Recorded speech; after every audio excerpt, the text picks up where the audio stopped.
you could see po, no? So, ano nangyari? So, natin. I-ano natin, calculate natin yung sa formula.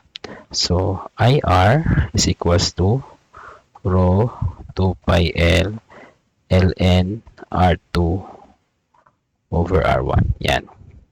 So, sa first, 50 to, no? 50 yung length.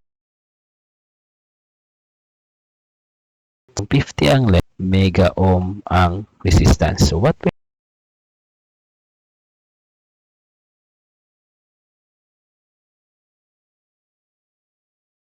have 100? Inversely proportional, katulad ng sa resistance kanina.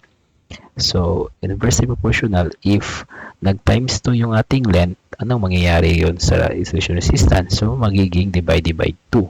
So, 20 divided by 2, so that will be equal to 10 mega ohms.